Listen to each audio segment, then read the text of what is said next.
और शुरुआत इस वक्त की बड़ी खबर के साथ कर रहे हैं। प्रधानमंत्री नरेंद्र मोदी से गृह मंत्री अमित शाह ने मुलाकात की है। ये बड़ी खबर इस वक्त आपको बता दें। जी हां, प्रधानमंत्री को जम्मू कश्मीर के हालात की जानकारी दी गई है। सूत्रों के हवाले से ये बड़ी जानकारी आ रही है। साथ ही डीजीपी के साथ बैठक की भी जानकारी प्रधानमंत्री को दी गई है। कल राज्यों के सुरक्षा हालात पर अमित शाह ने बैठक की थी और बहुत ही महत्वपूर्ण ये बैठक अमित शाह की प्रधानमंत्री नरेंद्र मोदी के साथ। ये बड़ी खबर आपको बता दें, गृह मंत्री अमित शाह जम्मू कश्मीर के दौरे पर भी रहेंगे। 23-24 को जम्मू कश्मीर वो जा सकते हैं, ये भी खबर आ रही है। और एमएम नरवणे वहां पर मौजूद हैं, वो पहुंच चुके हैं, वहां के हालातों का जायजा ले रहे हैं। लेकिन इस बीच घाटी के हालात की जानकारी गृह मंत्री अमित शाह ने प्रधानमंत्री नरेंद्र मोदी को दी है।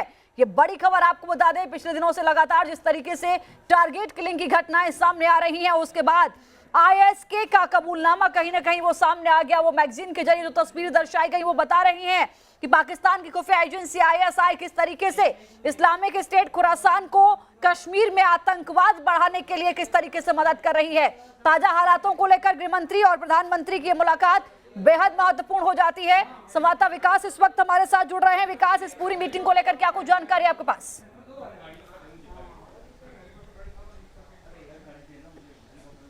ये देखिए, ये बैठक काफ़ी देर तक प्रधानमंत्री के साथ गृह मंत्री अमित शाह की चली। हालांकि बैठक के बाद अभी तक ये आधिकारिक तौर पर नहीं बताया गया है कि किन किन मुद्दों पर उनके साथ चर्चा हुई। लेकिन जो जानकारी सामने आई है उसके मुताबिक जम्मू कश्मीर के जो फिलहाल हालात हैं उसको लेकर के गृह मंत्री ने पूरी जानकारी दी। साथ ही गृह मंत्री की डीजीपी के साथ जो बैठक हुई थी उस बैठक में क्या कुछ बातें हुई और सुरक्षा व्यवस्था को, देश की सुरक्षा व्यवस्था को लेकर के जो चर्चाएँ हुई उसकी पूरी जानकारी गृह मंत्री ने प्रधानमंत्री के सामने रखी। तो कहीं ना कहीं जो कश्मीर के हालात हैं उसको लेकर के प्रधानमंत्री नरेंद्र मोदी खुद सभी मुद्दों पर खुद से आंख जमाए बैठे हैं और पल पल की खबर ले रहे हैं और जम्मू कश्मीर के हालात को संभालने और एक संदेश देने की तैयारी सरकार की तरफ से चल रही है। जो जानकारी यानी कि जिस संदेश का जिक्र विकास साहब कर रहे हैं, बड़े स्तर पर कश्मीर में करने की तैयारी कर रही है और इसी से इस बैठक को जोड़ करके देखा जाए। विकास में इसी पर आ रही थी कि कुछ बड़े टारगेट की तैयारी हो रही है, क्योंकि हमने देखा था जब बालाकोट स्ट्राइक की थी, जब पुलवामा की घटना हुई थी, और अब जिस तरह से टारगेट किलिंग सामने आ रही है, तो एक एक आतंकी ठिकाने को किस तरह से नेस्तनाबूद करना है, कैसे आईएसआई जो लगातार आईएस खुरासान के साथ मिलकर जम्मू कश्मीर के हालात को खराब कर रहा है, उनको कैसे संदेश देना है, उन तक कैसे पहुंचना है, इसकी पूरी रणनीति तैयार हो रही है।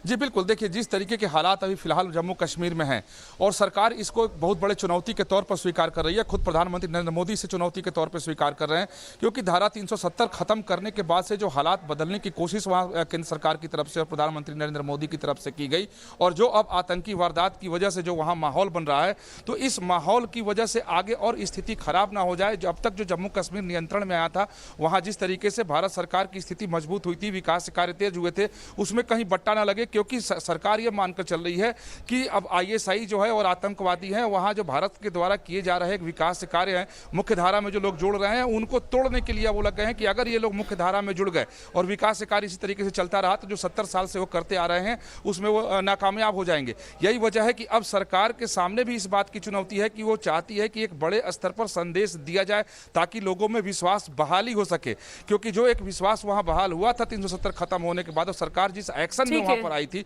उस एक्शन को बट्टा लगा है आतंकवादियों की इस गतिविधि से, तो सरकार अब नहीं चाहती, यानी कि बड़े एक्शन की तैयारी हो रही है। विकास चंद्रा, बहुत शुक्रिया इस तमाम जानकारी के लिए। तो लक्ष्मी, बहुत बड़े एक्शन की तैयारी है, जिस बात का जिक्र हम पिछले 2-3 दिनों से लगातार कर रहे हैं कि जो पुंछ में हुआ उसके बाद कुछ बड़ा हो सकता है, कुछ बड़ी सर्जिकल स्ट्राइक जैसा भी क्या देखने को मिल सकता है। और याद होगा कि पिछले दिनों गृह मंत्री ने इस बात का जिक्र भी किया था, इस बात का जिक्र भी किया था, और अब ये मीटिंग हो रही है तो कहीं ना कहीं बहुत बड़ा संदेश भी है उस पाकिस्तान के लिए।